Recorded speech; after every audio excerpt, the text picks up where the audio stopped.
Hey, I am here with Leo Winegar, and he is just the coolest guy and has the coolest background there with El Capitan. And you were just telling me about that.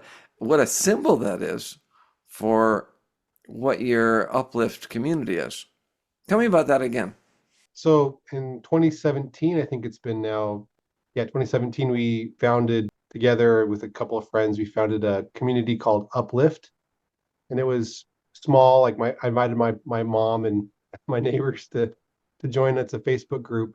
Basically, with the idea was to study and have a place of open dialogue about church history or other, questions uh, about faith in general, about it's supposed to be an interreligious interfaith type of effort where people could come in and ask questions openly and not be shooed away because of the question, the nature of the question. But Yeah, right. yeah, so that's what we did, and it's been going since. And we have 4,000 members in the group, and then we have a YouTube channel. It's kind of a slow growing organization, but it's been good. It's been good for me. It helped me to get through my faith transition. So when people have a faith crisis, our beliefs evolve and change, and we start off looking at the world and our paradigm about God in one way, and that may change into something else. I wonder why that's experienced as a crisis for people. The faith crisis term is sometimes people don't like it. It's kind of a limiting term.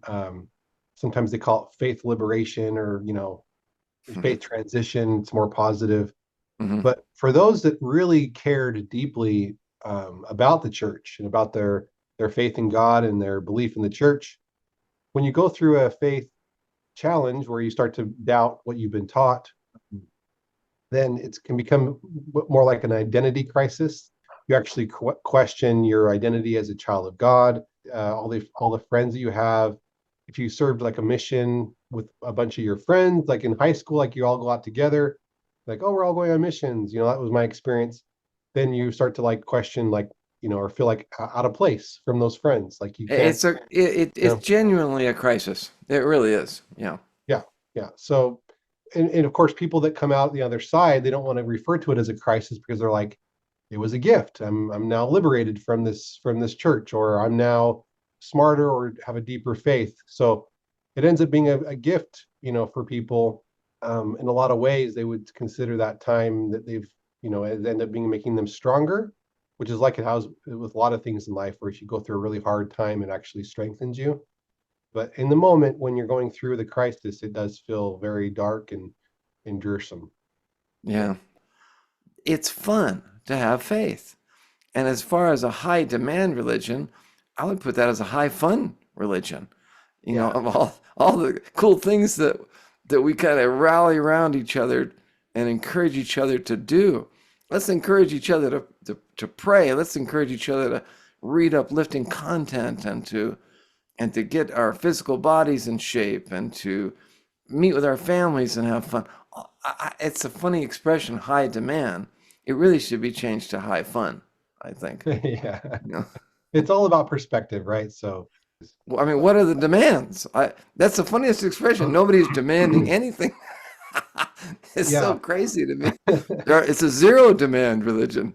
I've never understood that because I've seen a couple of those podcasts where they, oh yeah, I escaped from a high demand religion, and they feel like Yeah. they've got the chains off or something. I don't get it. But Yeah.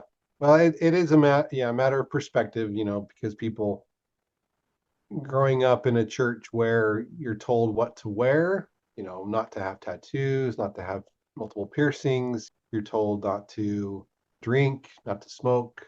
Instead of like it becoming a relationship building experience where you're like growing closer to Christ because of these commandments. I consider commandments warm hugs now more than I do check boxes. Like they're ways hmm to yeah, embrace Christ and Him to embrace you. But that perspective is lost on somebody. They see it as just a bunch of limitations. I actually experienced that too. Ashley Stone, she talked about how initially when she was in her depths of addiction, she saw the church's rules as limiting, yeah, and that she yeah. was not, and she became free as she was able to express herself and to experience and to experiment and all these things. So yeah, it is a matter of perspective. Very, very different perspectives can be had by different people. It is a strange thing. Yeah, that perspective, somehow we translate that. If somebody says in our church at the pulpit, and we don't think it's a good idea for you to have tattoos because when you're 75 years old, you'll probably regret it and you'll feel like an idiot. But we take that and say, "Oh my gosh, you're making a demand on me." And I think the person that has that reaction would do better running out and just getting a tattoo. Maybe put Russell Nelson Oh right yeah. there or something, and just to say, "Hey, I'm going to do what I want." But the natural instinctive reaction is to just, as we perceive something as a demand, we run from it. And that's part of the problem, I think. We're perceiving things as demands, and they really aren't. The people that talk to us in our community of faith are really coming from the point of view of, here's some perspectives for you to consider. Now, they may not use the right language that's encouraging enough or open enough, but that's really their message. Hmm. And somehow we interpret that as, oh, nobody's going to force me to do anything. And we kind of rebel against that and then walk away from it as a high demand religion. It's a very interesting phenomenon to me. Yeah, it's a tough thing for people to go through. They I the was beginning. intrigued by what I read on your Facebook right next to this subject. You wrote, as I began to lose my trust in the Church of Jesus Christ of Latter-day Saints, my faith in God also waned. That's because my connection with the divine had primarily been through my experience in the church.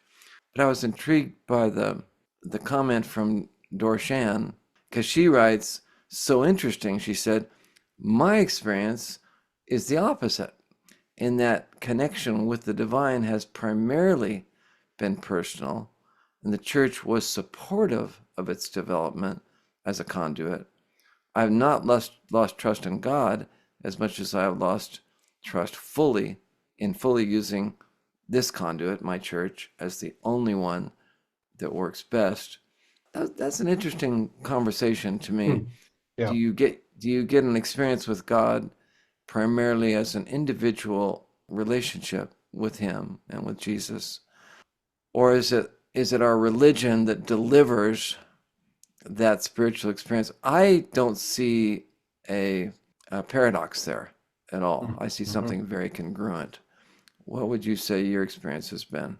So a lot of people who, I guess, it's a minority of people. It's not a lot, but a minority of people that leave the church go to more Protestant evangelical type of religions, right? So I would say majority go in the path of agnosticism, atheism. So just the data itself, I would say, backs up my claim is that when you lose faith in the church or belief in the church, you start to lose your faith in God because they're very much in one and the same. You feel the Spirit the first time reading the Book of Mormon. You feel the Spirit for the first time in the temple. In your during your baptism. Most of our spiritual experiences are during the sacrament and serving within the LDS context. So all those things are closely tied and one and the same with God, with your experience with God. So then you start to question, well, all those spiritual experiences that I've had in the temple, are they concocted out of my own brain? You know, Mm-hmm. Yeah, yeah, is it a that totally neurological makes sense. response to some stimulus? And so it's wonderful when people, the minority of people that exit the church, that it's wonderful if they maintain a faith in God. I think that's better than agnosticism, because agnosticism is darkness. It's the lights go out and that's it. It's a terrible way to see love in relationships in our lives, that they're going to end.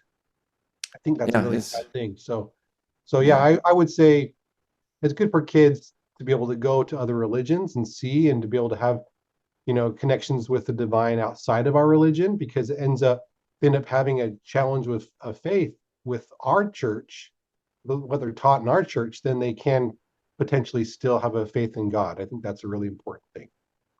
But I think you're right. It's very interesting the tendency to, well, if I felt the Spirit in church, then whatever I was feeling, now that I don't think my church is legitimate, that experience must have not been legitimate, and I'm going to go atheist.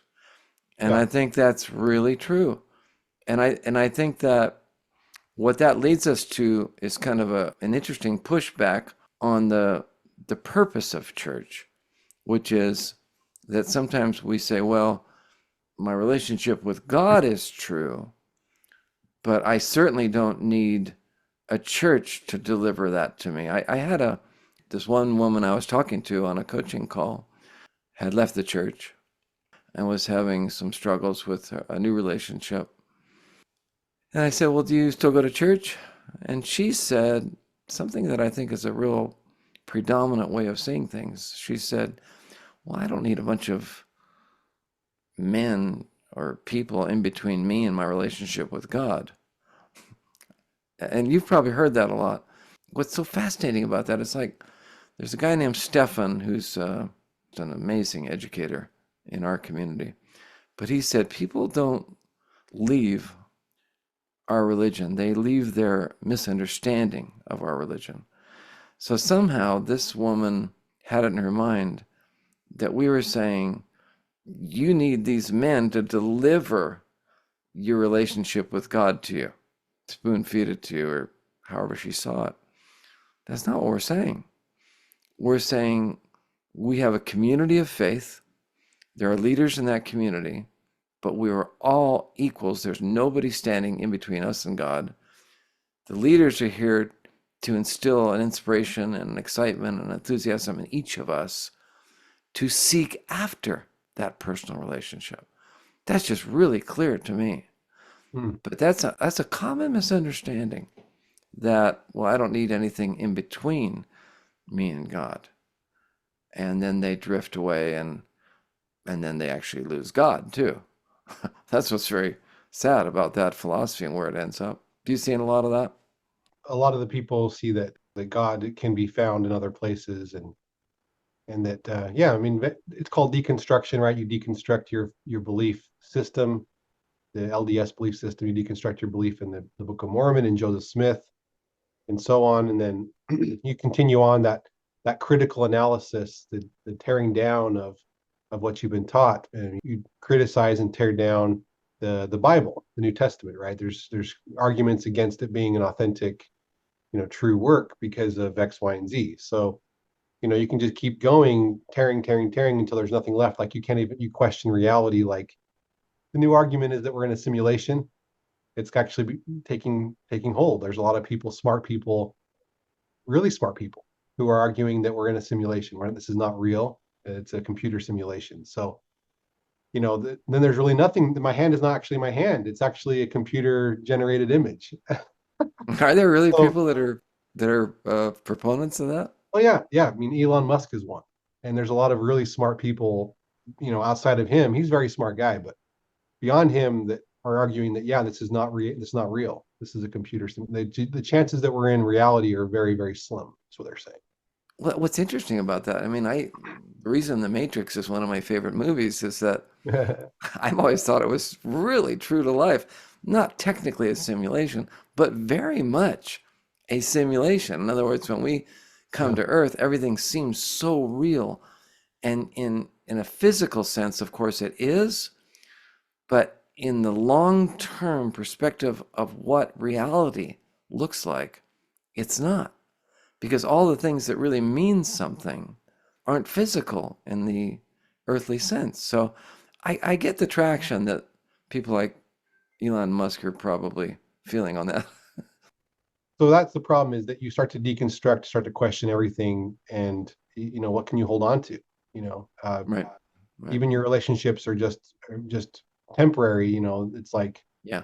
okay, well, I'll just enjoy it. I'll just enjoy it while I have it. And that's, it is sad. Like there's a happiness in that. There's people that appreciate the here and now, and they're like, I'm going to enjoy Yeah.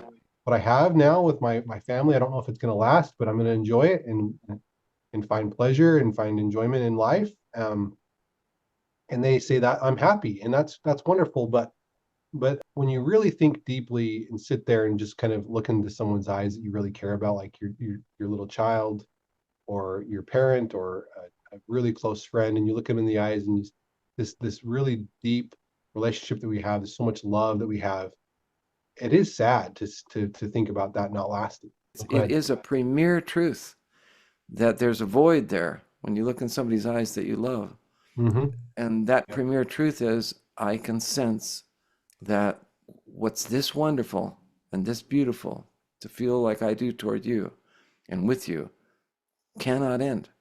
By the very nature of it, it can't end. And you're right, Leo, to lose touch with that is kind of a tough thing to navigate. I know people do it well. I have close loved ones that do. My son and Mm-hmm. others that very happy, well balanced life, absent of that dimension. And that Mm-hmm. would be hard, I think, for me to navigate. But Mm-hmm. yeah, that's a big loss. Yeah, it's a hard thing to start to believe in. You believe that there is no life after death, and because you can't know it, but you start to believe it as an atheist, and so you have to just kind of that existential crisis that you're in, like Yeah. questioning if there's anything after this life. That kind of questioning really is really really hard to do, Mhm. and it can take a lot of energy and time to kind of rationalize, like we call mental gymnastics. That's what a lot of our critics talk about. We have it, but I think there's a lot of mental gymnastics in having to not believe in the afterlife, because Both ways. there's all these near death experiences that are really incredibly detailed, and you have just the amazing beauty of our earth and our planet's work and all the stuff that just points towards there being a divine creator, an intelligent agent that's managing all of this. And you start to kind of have to mental gymnastic your way away from that belief in some kind of mind behind DNA, behind all these incredible, machines, molecular machines that are inside of our bodies that definitely look like they've been designed by somebody. I wanted to talk a little bit about that. In fact, the two dimensions of faith, like you said, of course, we can never prove that there's a God. We can never prove that there isn't a God. We can look with open minds at evidence on both sides. Now, what's interesting about that is there really isn't, and I've listened to a lot of debates between atheists and Christians, but there isn't really any evidence that there isn't a God. That's what's fascinating. And there is so much, I think, really interesting possible evidence that points toward there being one. So, in connection with that, I wanted to ask you, you happen to be an expert in anti-LDS argument and content, which is why I was really excited to talk to you because I actually love all that stuff. I Yeah. love I love anti and pro arguments on different things. When COVID happened, there was the pro-vax, there was the anti-vax. I just loved going back and forth on those kinds of conversations. Political debates, pro this candidate, against this candidate.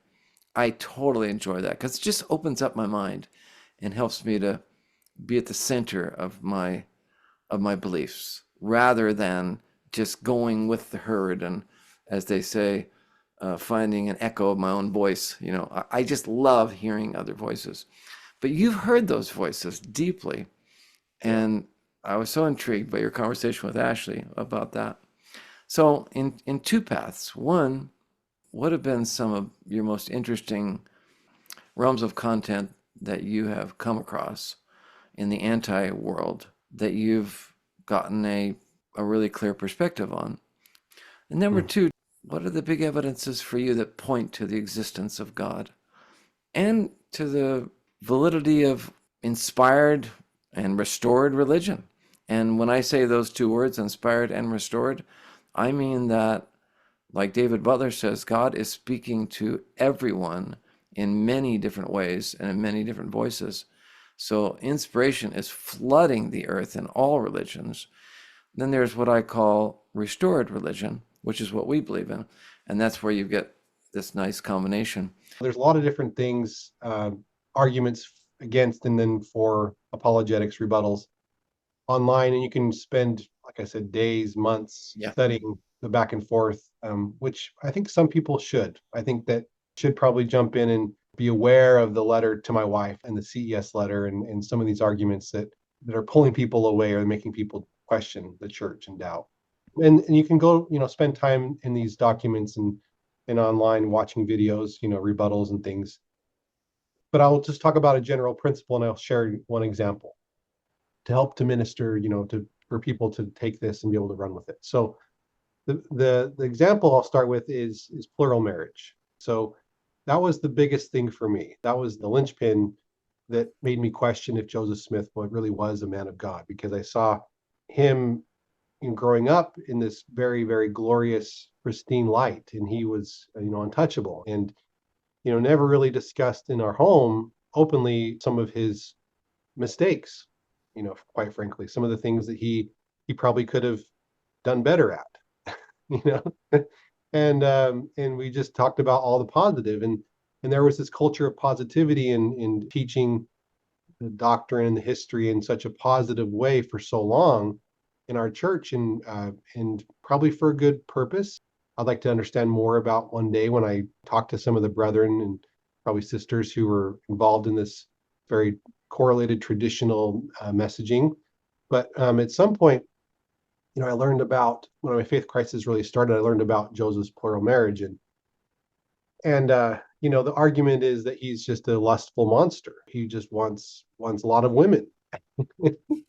And it's a very powerful argument, if you're honest with yourself, to have someone who's a man of God, who's a prophet, who's receiving divine revelation, for him to be unfaithful, to be an adulterer, disqualifies him, in my mind, of being a prophet.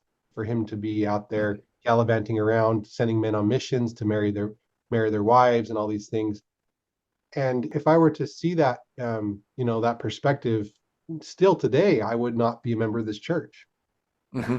I would be, just supportive of my wife and my kids, perhaps, for them to go, but I'd just be like, I can't authentically support this church because it was founded by a man who was lustful and overall. And so I talk about apologetics being priming the pump. There's this fun classic video of this guy going through the desert, and he comes up on like a little spigot, like a little pump in the water, a little water well, and he quickly just starts to pump it without really like priming the pump, right? And just kind of quickly get some water, and then it doesn't, like, locks up and doesn't work. And there's this idea that you have to immediately find all the answers, and all the answers that are written online are going to just solve everything. And you kind of go into this panic mode when you start to learn information that challenges your faith, your belief in the church.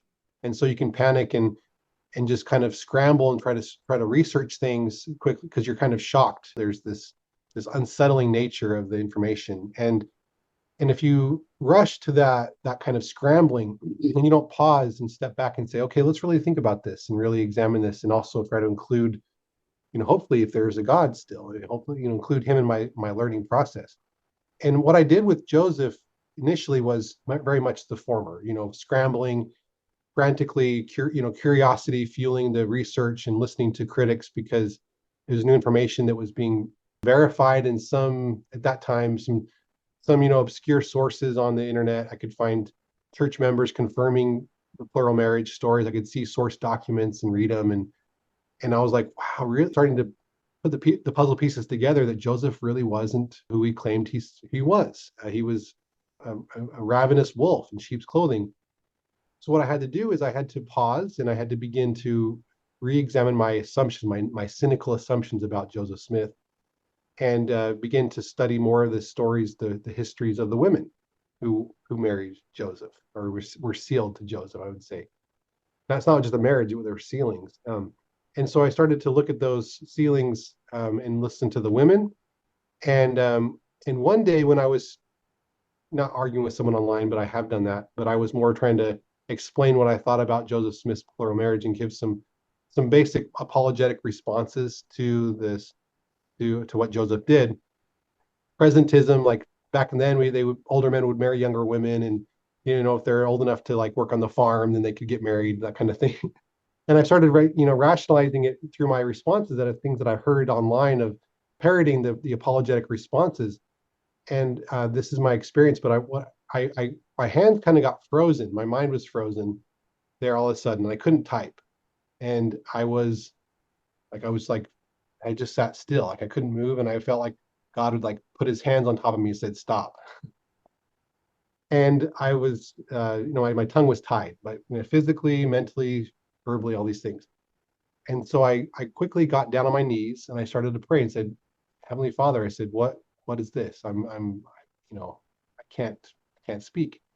And he very clearly said to me, "You do not understand that which you speak or communicate," about Joseph. And he said that straight up to me. He's like, "You do not understand that which you're typing. You don't understand this." And I said, "Well, okay, well, help me to understand." And I got just a little bit of a snippet, a little bit of a vision in my mind.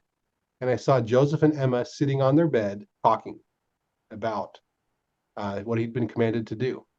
And it's not been written down anywhere. Joseph doesn't say, "Emma and I talked at length about my plural marriages and what this means for our family and how difficult this is." He doesn't write that in his journal. And Emma didn't either. She denied it. But I saw them talking on their bed, in their room. Just briefly, I saw this picture, and I knew from that one little vision that I had, Yeah. that Joseph and Emma had been talking in private about this, and they had loved each other, and they were trying to work through this, even though it was very, very difficult, even though she denied it publicly. And Joseph really didn't ever talk about it openly either. He was Yeah. very much in the Right. private. I knew from that moment that a couple things. I knew that Joseph was a good man, that he had been commanded to do this, had been asked to do it. He didn't do it gracefully or perfectly, not at all. And Emma didn't respond to it perfectly or gracefully. She responded to it as a normal person would. But I knew that they loved each other and that they were talking about it in private. And so that's an example of a principle I'm trying to illustrate. Whenever you go through, this information, the back and forth, you can get caught up in that, the back and forth for years, and it can really ruin you, because if you don't end up getting answers, spiritual answers for these spiritual questions, then it doesn't matter. You can just be lost in this world of back and forth for years. But that's my encouragement in general. My general principle is to prime the pump using apologetics, the back and forth, the arguments, great, help to stimulate your mind, but then you need to make sure you go to God in prayer, with a prayerful heart, and that God will be able to answer your questions with, miraculous ways. He'll be able to share information with you. Sometimes just in a miraculous lightning bolt way that ends up solving the concern. And I've had many experiences where I've been praying about something or just kind of been working on something, and I've just been open to God speaking to me and giving me answers, and He's resolved, I would say, every question that I've ever had that way. Just to give a little clarity for some of our listeners that don't know what the term apologetics means, that is a kind of a universal term in all walks of religious belief. There's Jewish apologetics, Christian Right. apologetics, Church of Jesus Christ of Latter-day Saints apologetics. And these are people that develop helpful insights to assist people in determining what they actually believe, so that Mhm. if they have an onslaught of anti-Christian material or anti-Jewish or whatever it is, that the apologetics, there's Catholic apologetics, that the apologetics will say, hey, here's a lot of content for you to look at on the other side of this argument. So apologetics are a beautiful world. I'm not so sure about the term. We should probably revisit that term. But I gotta say, before I get another example from you, how touched I am by what you're saying. Mhm. That in the end, we really only have our personal insights and revelations that we either are willing to develop and be open to in our relationship with deity or not. And if we're open, if we're seeking it, He's going to communicate with us. Sometimes it'll just be a still small voice. It'll be a sudden, very subtle insight.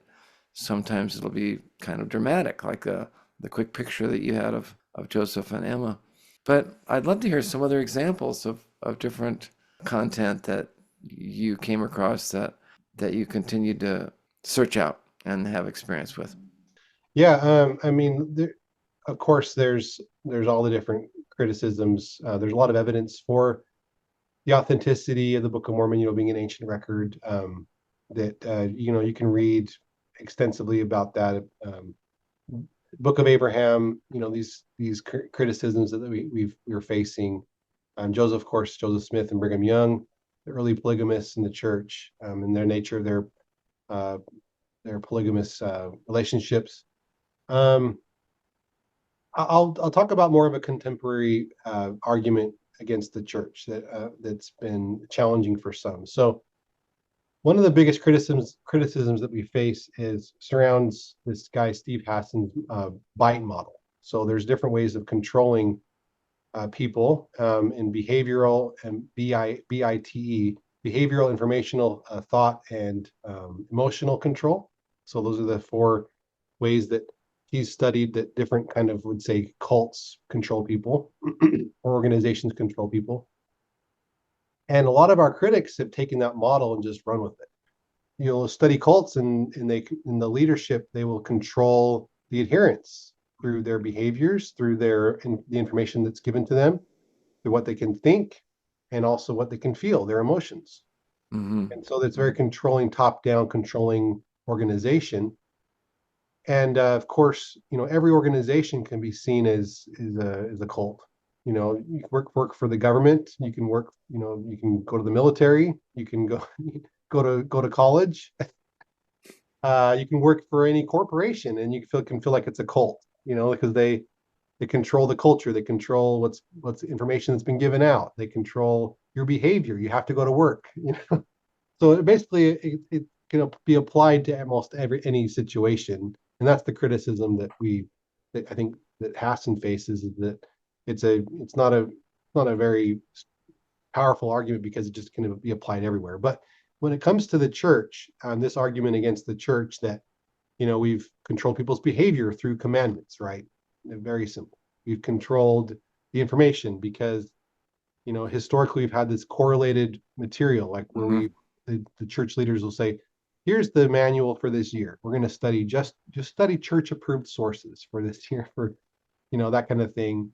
What you can think, it just comes down to, like, primary songs, like you're being taught information from the early age, so they'll play primary songs that are kind of in the minor keys that kind of sound a little eerie, Paul the prophet or whatever, and that's kind of showing how they control kids' thoughts and brainwash them from an early age, and their emotions. It's called elevation emotion is the psychological term for the spirit.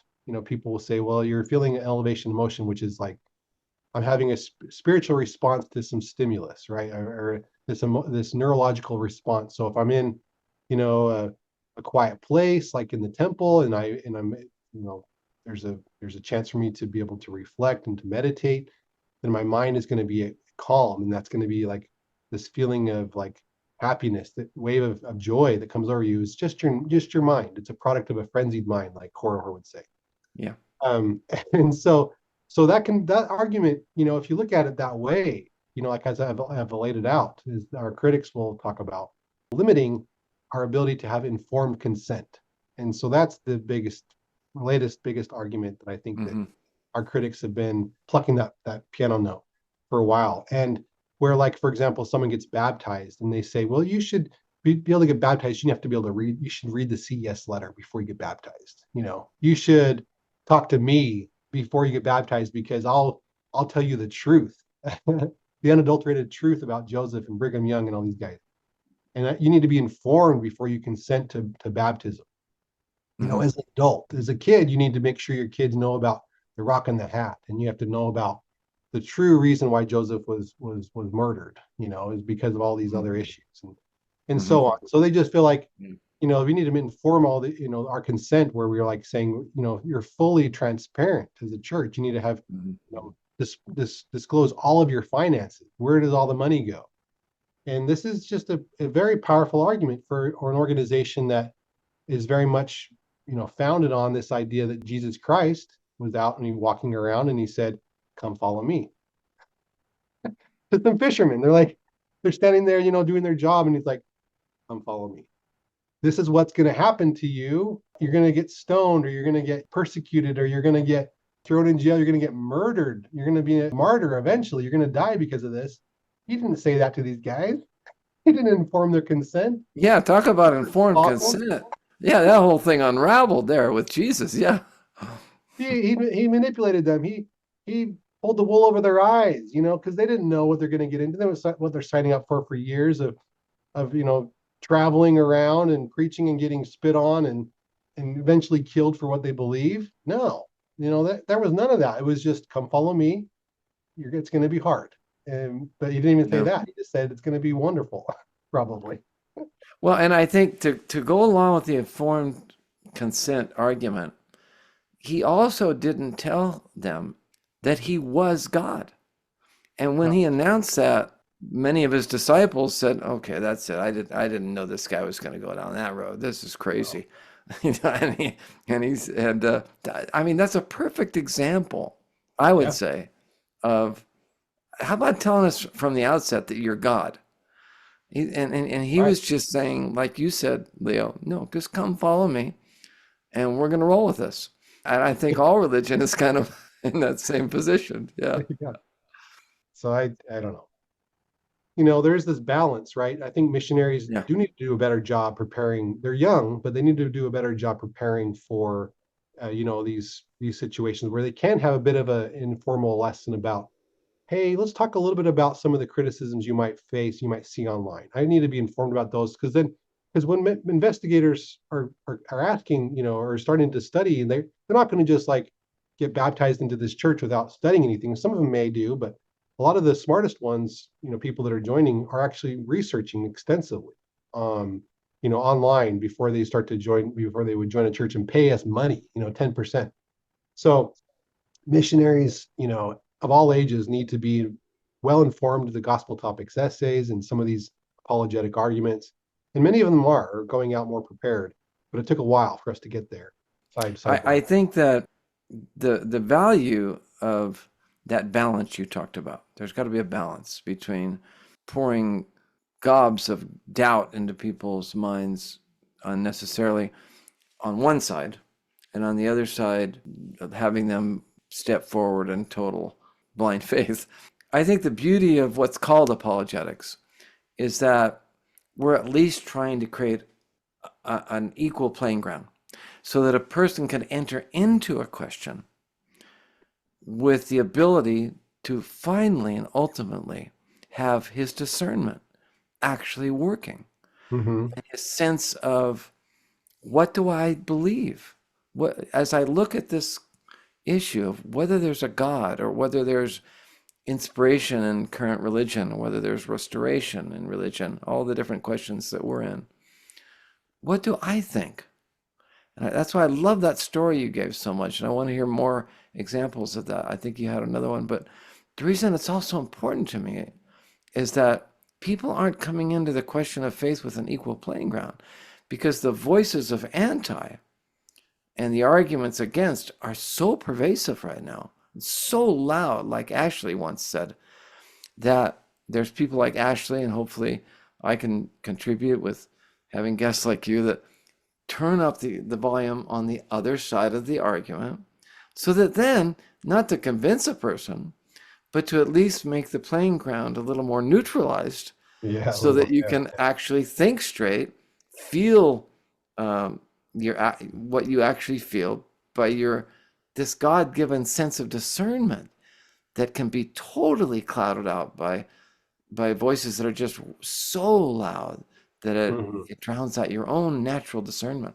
And I think that's what people like you and hopefully me and Ashley are trying to accomplish is let's at least get you thinking straight and able to feel in a natural way and discern in the way that God made you to be able to discern. Yeah. You need to be able to be open-minded, right? It's just continue. You're so convinced as a, early member of the church. You're so like, you bear your testimony. I know the church is true. I know. And like beyond a shadow of doubt, but with every fiber of my being, you say these phrases, and you really believe it because you felt the spirit, you've served and all these things, and you can be so certain for so long, and then all of a sudden it just goes out the window, right? So we need a little more what I call epistemic humility, is the term. So your personal epistemology is what that you know, like how you know it, and how you've come to that knowledge. And you need to, I think we all need as members of the church, especially youth, we need to teach them to be, to be confident and to believe, but also to not be like, to speak things that you end up regretting, down the road, because that's one of the things I think that people leave the church. They've served 2-year missions and they've said over and over again, I know, and you've brought people into the church. And then you end up leaving and you're so angry because of all the, quote unquote damage you've done. So you have people, the biggest antis that are out there, biggest critics, I would say, that we've had. Some of them have been just as effective as missionaries outside the church as in, Hmm. right? Yeah. And they just go for years. I've had one guy in particular, he bragged to me, he's like, I've reached about 300 people or so, he said, that I've encouraged to leave, help to leave to exit this church. And he's like, I finally, because he had a very high baptizing mission, he's like, I finally overcame my number of my mission. I feel better about myself. Hmm. And that's just the crazy mentality people have. They're just so like tribalistic. And so my encouragement for everybody, critics and believers alike, anyone in between, is to be a little more humble in our epistemology and less dogmatic and so certain all the time, because you create a kind of a monster. It's uncovers the monster at some point if you've been so dogmatic without really having a chance to be thoughtful about what you're saying. And that helps, I think, quite a bit. That seems to be the gift that we're losing, the gift of saying, I'm not sure. Most people are defaulting to, I'm sure, and here's all the reasons why. Yeah. And at that point, discernment doesn't really have much of a place left, whether you're on one side or the other of an issue, whether it's that I believe in God or I don't believe in God. The minute I'm sure, one way or the other, especially when it comes to our church, the minute I'm sure that the church that we are part of, Leo, the Church of Jesus Christ of Latter-day Saints, the minute I'm sure that, okay, it's a sham. Who knows what happened, but this is Yeah. not something I believe in, and I'm sure that this thing is a joke. Right. Right. Then there's nothing what can ever reach me. Right. But the minute I say I am, like you said, beyond a shadow of a doubt, this is it, and I'm going to go out and tell everyone. How about just I really sense in a very deep way that this is what's true. It may not be, but this is what I'm sensing. I love being able to be open enough to reach down and to know what I actually feel beyond all my prejudices and all the fire hydrants of content surrounding me. This is what I feel and what I believe. And I love what you said, to doubt your doubts. It was actually, that expression was coined by Brett Raymond years before Uchtdorf said it. One of my favorite songwriters. I'm beginning to doubt my doubts, he said. I love that expression. And I Hmm. think when you can say, I'm beginning to doubt my doubts, you are at the beginning of wisdom. Yeah. And one of the reasons, by the way, I like talking to you is that because you've gone through that, you have kind of an aura of wisdom. You have a feeling of settled, and you've doubted your doubts. You probably, when you share your feelings of faith with people, you probably put them in the way I just put them now, instead of the traditional, beyond a shadow of a doubt, I am testifying to you. And there's that settled feeling that you have inside. But I'd love to hear more about that from you. So when you go through this, there's what we call this gap between what you thought was the reality, and so initially when you grow up in the church, there's this very close. It's aligned, the ideal and the real. The ideal scenarios, like this church is from God. It's all, and that's the reality as well. Like it's all, everything's very very in order. The church is perfect, and everything it's done has always been perfect. And so when that gap starts to grow, where say the reality of the church is actually here, and this is what I thought was ideal, and there's this gap that's growing, then we start to sense in this alignment phase early on in your faith, there's a lot of power and beauty in the church, because everything, just like everything in the Book of Mormon, is historical, like exactly the way that the prophets wrote it, or everything that President Nelson says, even on the street as he's passing by somebody, is God's truth, God's word, is actual word. But because of that gap that grows between the ideal and the real, eventually people say, I can't attend this church anymore. There's just too much. My personal values are not aligned now, no longer with the church, because they're not transparent, or LGBTQ, lack of support or whatever doctrinally. All these things, they start to see this growing divide. And so the thing that I'll now share, the experience that I had that helped to resolve this. So because of this gap that had grown in my mind, and I started to close it with a lot of apologetics and answers to specific questions, but until I had this vision, it really hadn't closed fully yet. And this was a couple of years ago. But basically what happened was I was praying about prophetic fallibility, right? How fallible can a prophet be and still be considered a prophet? Can he, lose a bunch of money in a banking crisis? Can he give a conditional prophecy, or it sounds like almost like a for sure thing that doesn't come to pass? Is that okay? Or can he marry someone, be sealed to someone who's a lot younger than him? All these questions. So prophetic fallibility. And what I ended up having, just out of the blue, I had this vision where I saw this dark room, a big dark room. That was, I could sense that there was a lot of beautiful things in this room. It was like an enormous celestial room, but the lights were turned off, is how I would describe it. And I knew that room represented the church, and all the things that the Lord wanted to provide to us through the church, basically. And I saw that the room was dark, and then I saw, in my vision, I saw Joseph and Emma walking together, hand in hand, in the dark. And then I saw Christ approach them, and he gave them each a little candle, and he said, "Go forth and light this room." And they took their candles and like looked at each other like, "Okay, we'll try." And so they went to like the first little spot. They lit the little bit of the light there on a little candlestick, and they walked around a little bit, stumbled in the dark, broke some stuff, and then eventually they died. And there was a little bit of light in this enormous room, relatively very little light. And then of course they passed on the candle. They lit the candle of Brigham Young, and other church leaders, and they took the candle, and they also burned some stuff and broke some stuff, and had to repair stuff. And but they A also cool did vision. provide some more light, right? There were more light in the room. And then eventually we have President Nelson today, and he's got his candle, and he's walking around, and he's, I would say, running around, skiing around, we'll say, skiing around, trying to, light as much as he can in this enormous room. But there are still pockets of darkness. The church is not. We say the gospel has been restored, period, past tense, which is true. The gospel is the doctrine of Christ, which is, faith, repentance, baptism, the basics, the principles, fundamentals of the gospel. That has been restored, but the restoration but is also ongoing. It's a true and living church. So when I saw that vision, and I realized I'm thinking about this all wrong, like focusing on their past mistakes, focusing on how long it took for the 1978 revelation on the priesthood. Why did it take so long? Why is the church kind of seems to be following social norms instead of being the leader in social norms, civil rights and stuff. So until I saw that vision and said the whole thing was, and then the cool part was I kind of like had a little bit of a flashback to when I was a kid in this vision. And the Lord showed me when I went to this, he reminded me of when I went as like a, I don't know, like 11-year-old or so. I was very old enough to know right from wrong. But we went at a birthday party. I went with some kids that I was with.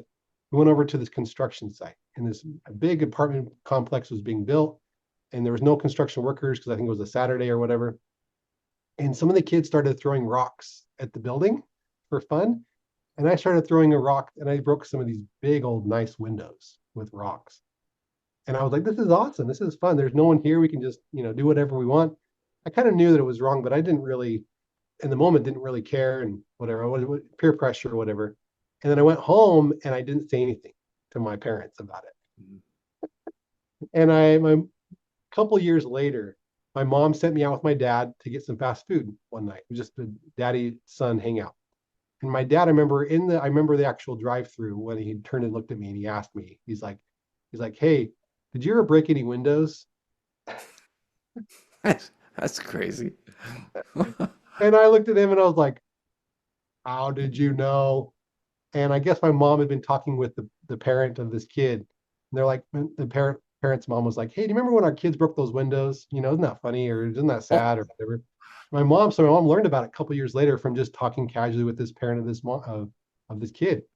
And so I went home and they, talked to me about it, say this is really wrong, that you caused a lot of damage, it was expensive.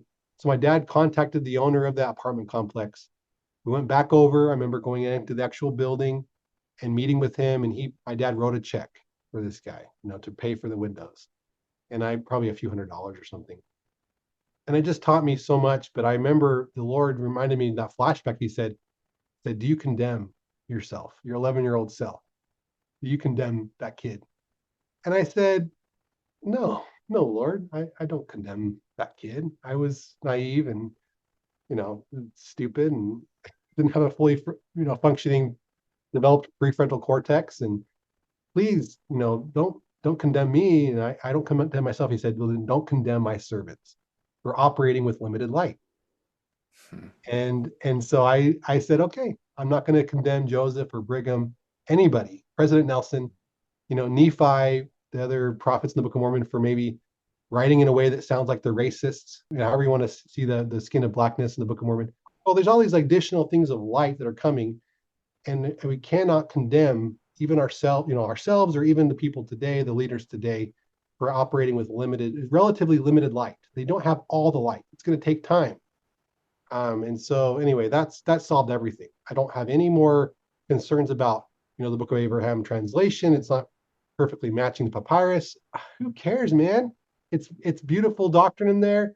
The way we got it, it's okay because Mm, Joseph was mm. just stumbling around in the big room of darkness, trying to figure out, and he did a pretty good job, relatively speaking. Could have I done a better job? Probably not. Well, I love what you're saying because I've been thinking that and feeling that for years myself as I just celebrate the content of not only inspired religion worldwide, of all religions, but of the special, it's what I call a PS from God, our religion. That's how I describe our religion. PS. Got a couple other things I want to add to the, to the picture here. And I love that. And you mentioned them, the Book of Mormon, the Book of Abraham, different things like that, the different prophets. Those are wonderful, wonderful realms of PS. And Yeah. for years, I've just more and more, and I'm getting older now, as you can tell, looking at this face here. I'm 70. I'm more thrilled about it now than I have ever been.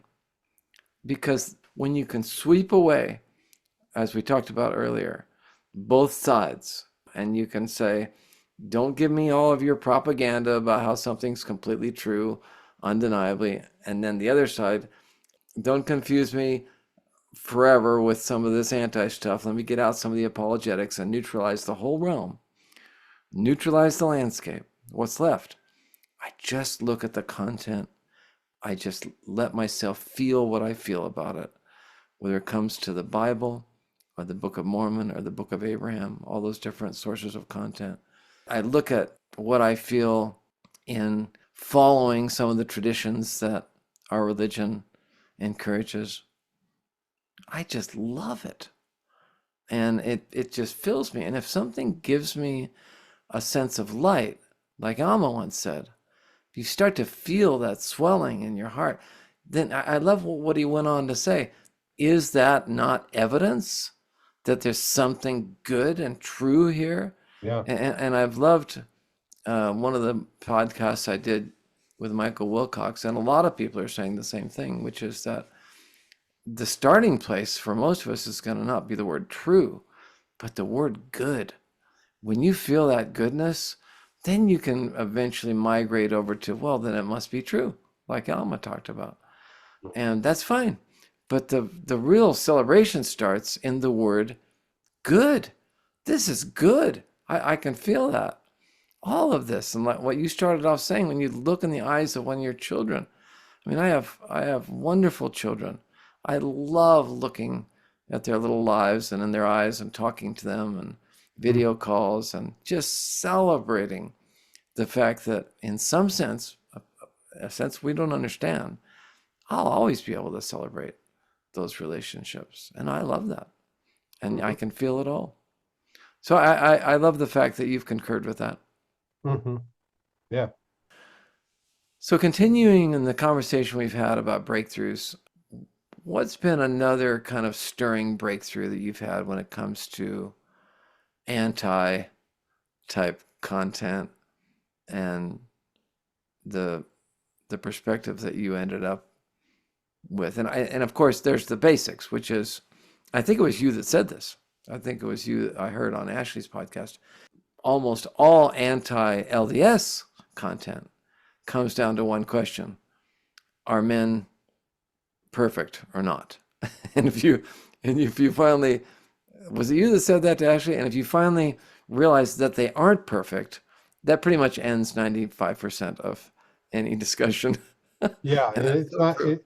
Yeah, and we talked about that a lot in the church. Like when just in, I don't know, our critics don't like it because we just write off anything as, oh, they're not perfect. Then so like an equation, like, well, they're not perfect, so it's okay.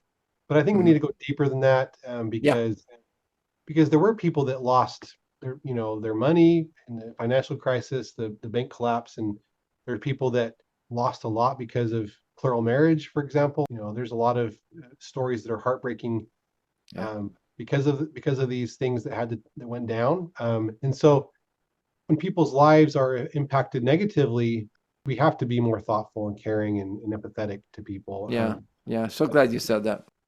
But yeah, I mean, I'm trying to think if there's other examples here that I can share. So Joseph Fielding Smith, he's been criticized as tearing out the earliest version of the first vision out of a notebook, and then hiding it. There's this criticism that we've hidden our past, and because it doesn't really align with our narrative, right? So there's a historian named Robin Jensen, church historian that actually works in the archives. He's been cataloging and documenting all of our, for the Joseph Smith Papers project and all these different projects, cataloging our history. So he's like very knowledgeable about how we catalog documents, and like there's different ways of putting stuff, if it's by chronological order or by topic and all these things. And basically there's this idea that because of our past, like the rock and the hat, for example, that we've hidden our history. And even if that's true, we have to think about motives, right? So anytime someone acts what we would say is unfavorably, or in a way that we don't feel like it's a very honest or good way, we have to understand what their motivation was. That's why, like in the court of law, it's so important for us to understand what happened. Why did someone get killed? Was it because of anger? And there's like different degrees of punishment, right? And so in our history, did we hide information to hurt people, or to fill our pockets with more money? And the church leaders, were they getting wealthy off of the tithing money of the church? And so, were they hiding did Joseph Fielding Smith hide this little thing of the first vision because he was worried that it would hurt the church, and therefore hurt his position? He'd be seen as someone who was not being truthful or whatever, because he was part of the church history department. So Robin Jensen basically outlines the way they cataloged documents back then. They went through this transition, and they essentially, he's chalking it up to, they had to reorganize the church history department in the way they're cataloging these documents. And so he may have pulled it. It may not even been him, but it may have been pulled just to put it in a different place, right? Because it doesn't. It's like a very special document. And instead of it being a motive of being hiding it because he's embarrassed by it, doesn't want to lose tithing money, like the critics would say, he was more just going through the process of, let's recategorize this document. So it's very unsalacious way of seeing it. It's not no longer like the Yeah. LDS Church is trying to hide its history. That's a very Mhm. salacious and powerful argument against Joseph Fielding Smith and the early church leaders, if they're just trying to hide our history because it's damaging, and it would ruin their ability to make money off this church. That Right. cynical view of Joseph Fielding and the other church leaders, is just not healthy. It's not reality. And That's a very fascinating thing, because in all of our lives, there's things that we will reveal right? In my personal life to you right now, we're just getting to know each other. There's things I'm not going to reveal.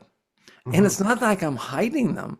I have different reasons for why I'm not going to tell you that one of my main passions in life is making blowguns out of PVC pipes and shooting Nerf darts out of them, which is actually true. But I may not reveal that in the first, maybe 3 weeks of knowing you or something.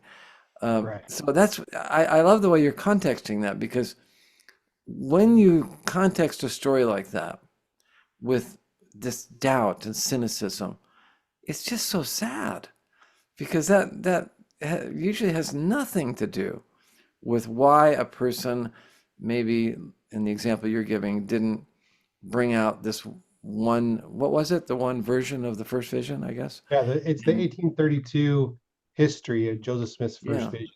who knows Yeah. how that went down as far as when that was made part of our normal curriculum, why the sequence happened in the way it did. Yeah. But it certainly didn't happen because somebody was trying to make more money or pull wool over our eyes, or just all those cynical paradigms. It's so Right. sad to me. No. Controlling information, right? The bite model. That's what they say. This is Yeah. evidence of the bite model, and it's still going on today. But if you look at the evidence of what they were doing at the time when the this account was moved, it wasn't like Joseph Fielding Smith put it in his pocket and be like, I'm going to keep this because it's embarrassing. They actually cataloged it and put it in, kept it. They didn't. If he wanted to destroy evidence, he didn't destroy it. He just repositioned it, which is Right. silly to do. If Mhm. you're embarrassed by something, you would actually burn it. Mm. Exactly. So, so Right. critics are like, I don't understand. I mean, now that I know from Robin Jensen, like his expertise in cataloging, he's an archivist, so he understands this process and he's studied the history of the church extensively. And even when some critics say learn about this very educated, thoughtful, rational view of what happened, they continue to hammer that, pluck that note on the piano, like they hide their history, even if they know about this, they continue to say it. And I just like, come on, guys. And we're not perfect. Like, Elder Packer, of course, he really pushed for a positive history, right? Was an advocate for, let's not get into the all the sultry details of our history. Let's more focus on the positive. Heavenly Father and our Savior may talk to him after this life and say, hey, you know what? It would have been probably better for us to be a little more transparent, Brother Packer, because now we've got a lot of people that are going through these challenging, leaving the church because of they are perceiving that we were hiding the history, even though his motives, I think President Packer's motives were good. He wanted to help people to stay in the church, right? And so it's kind of like I'm kind of in between here. Like I don't think that the church has been perfectly stellar in its presentation of the history. I feel like we probably could have done a better job being more transparent early on, but we hadn't matured to the point where we are today. We didn't see things the way that we probably saw them then. And so I'm Well, also extending grace to people as I talked about my vision that I didn't condemn yeah. myself as a kid. So Didn't the Savior refer to the church as his bride? yeah, So in marriage, there's a balance between transparency and non-transparency.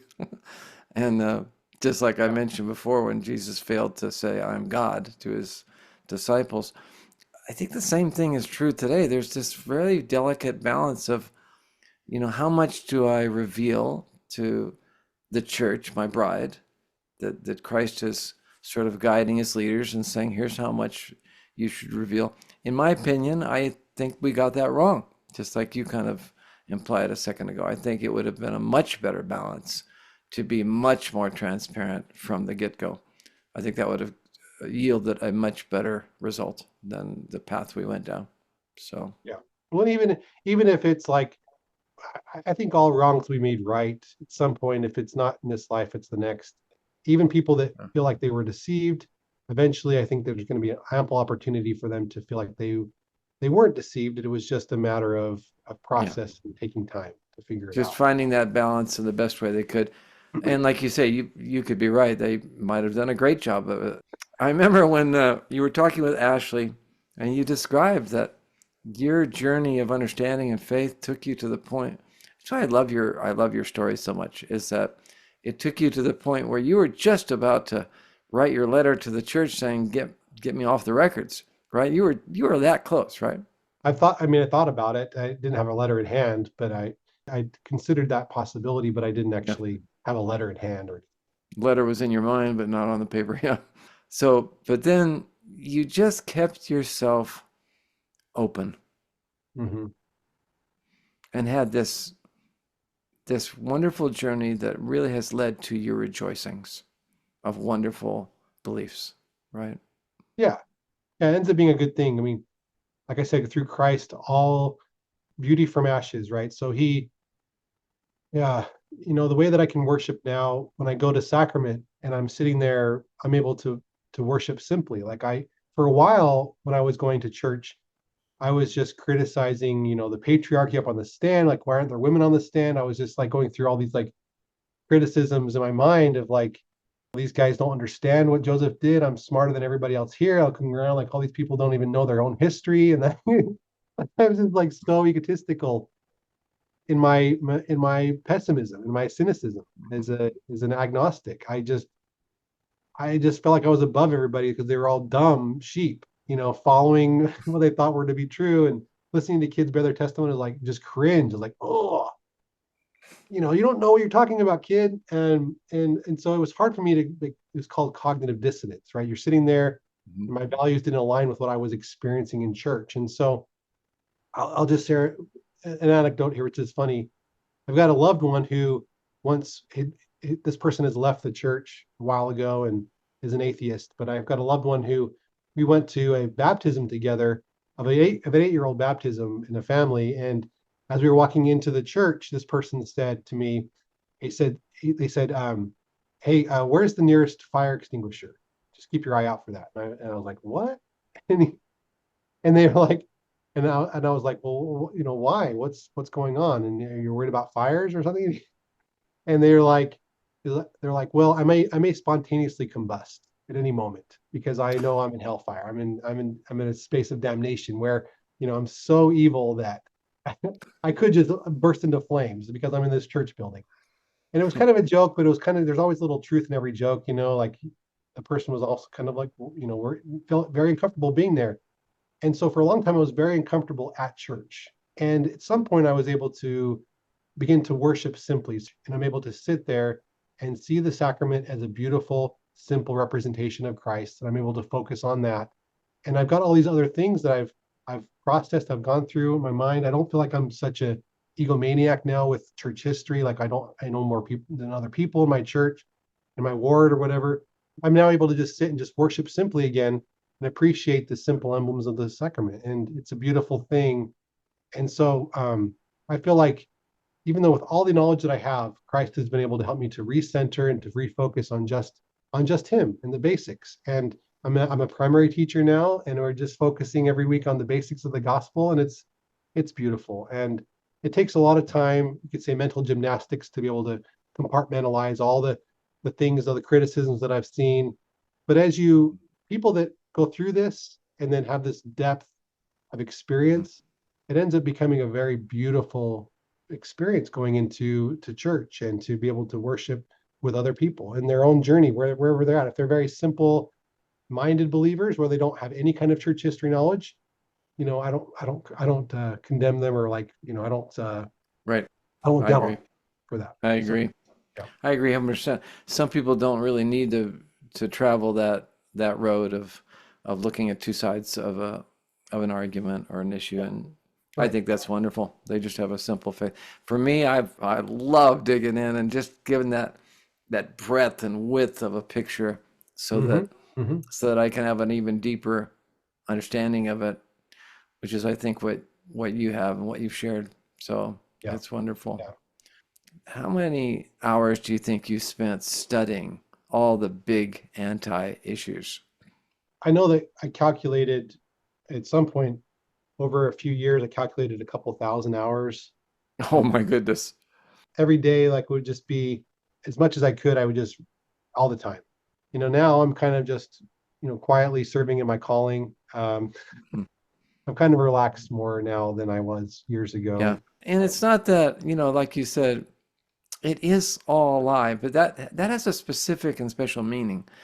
It means that the spin people put on this stuff is all a lie. That cynical kind of framework that they are operating in, it is such a lie. Now, there are many truths, obviously hundreds of truths that are woven into that cynical tapestry, and Hmm. that's for sure. And you have to find answers to those. But I like the fact that you said it's all a lie, because whenever somebody's coming from that point of view to the faith deconstruction, then you're in a world of, just lack of better words, a world of lies. Whenever you're deconstructing something, and that's I've always found that expression. I heard it all the time now because I watched so many anti videos. I'm deconstructing my faith. I often think, oh, you'd so much more enjoy reconstructing it. There's a momentum that comes in anti, whether it's anti-democrat, anti-republican, anti-LDS, whatever the anti is, anti-vax, anti-this, anti-that. And what people don't realize is that when they make that switch, kind of what I see you did, you didn't even fall into the anti, but you got into the realm of just being settled in your faith. But a person can make a switch from the power of anti, against something, to the power of being for something. That's one thing you don't see a lot in the anti content is, what are Hmm. you guys for?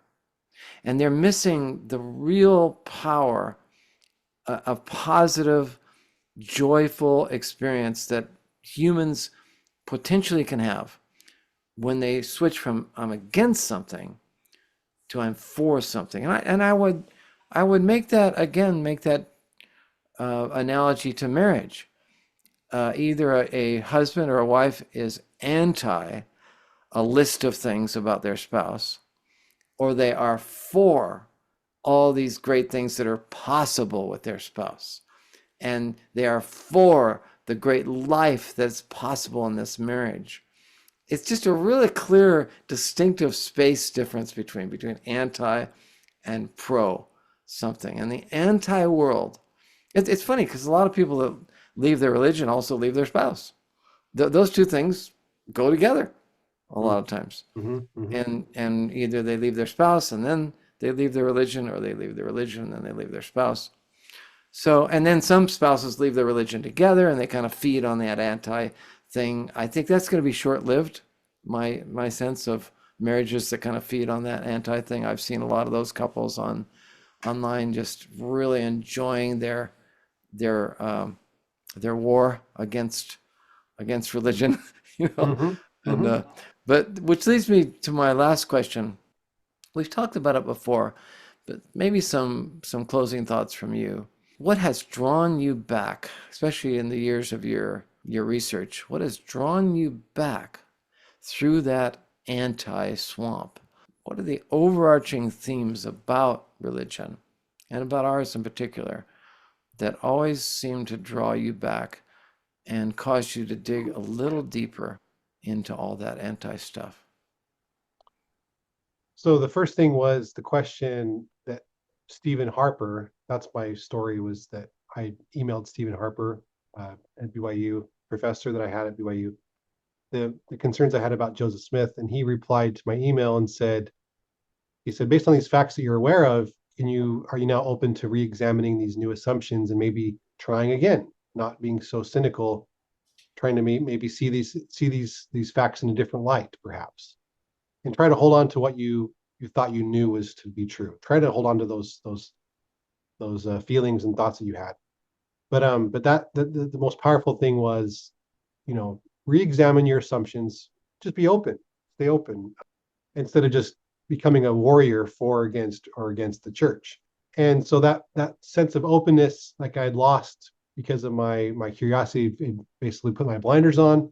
So I had to kind of open those up again and be like, well, maybe I can, re-examine these things and maybe see them in a different light. And because of the openness that I then was gifted by God, I think He gave it to me through the help of Stephen Harper. I was able to then, see apologetic arguments as not crazy brainwashing and mental gymnastics. It was more like, it's the scholar that studied this material, and here are some arguments he's given. Do they make any sense? Possibly. Maybe a taper isn't the best answer for a horse. I don't know, but I liked I began to Yeah. appreciate, the thoughtfulness, the attempts to answer questions instead of just being like, oh, they're just trying to fill their pockets because they're at the professors at a church university. So I found a website at the time was called Mormon Scholars Testify, which I think is just LDS Scholars Testify or something now. But you can find that website, and it's just a list of thousands of PhD, really high caliber academics that are members of the church, and they share their beliefs and why they believe and are members of the church. Thousands of really smart people.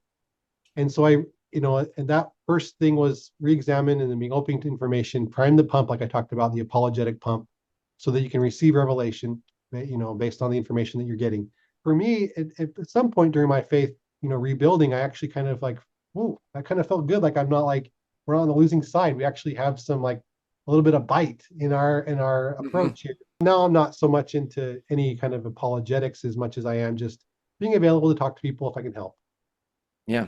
I love the review of all the great voices that we have available to us. You mentioned LDS Scholars, and then you've got FAIR, I think it's called.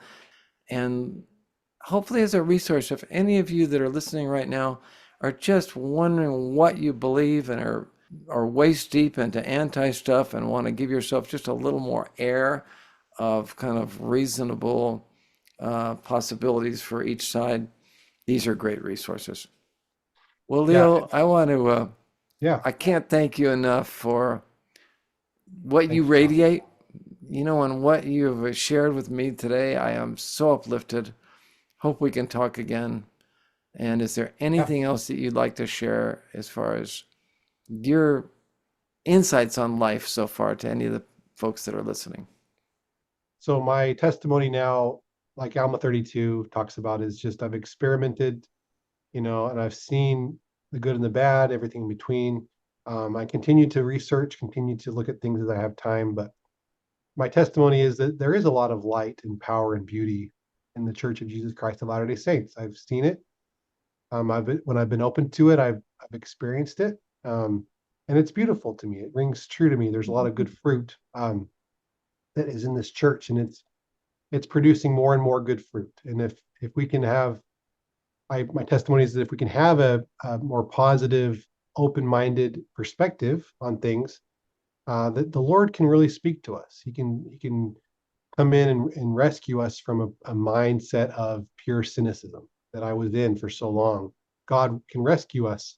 He's that He is real, that He lives, our Father in heaven and our Savior, Jesus Christ, and a lot of other celestial beings on the other side are real. There are real people, exalted people on the other side who are rooting for us, who are involved Yeah. in ways that they can be involved to help us.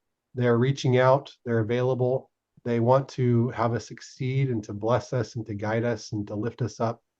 And we should be open to that. We don't need to push that away. It's Yeah. a beautiful, beautiful mindset that I'm in now. And I know that the church is a good place. It's like we talked about, good. It can be a very, very healthy, wonderful place, even for someone like me who was broken and Hmm. felt lost and outcasted for a while. We just have to be open to repositioning our mindset and our approach to things. And it can end up being a wonderful place of worship. And we don't have to leave. We can stay there and thrive within the church. We don't have to thrive outside the church. We don't have to go beyond Mormonism, as they say, to thrive. You can thrive within the church as someone who's been through a faith in Christ. So that's my Wow, testimony.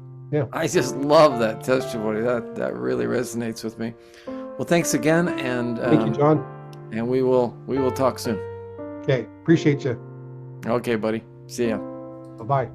Sweet is the work, my God, my King, to praise thy name, give thanks and sing, and show my love by morning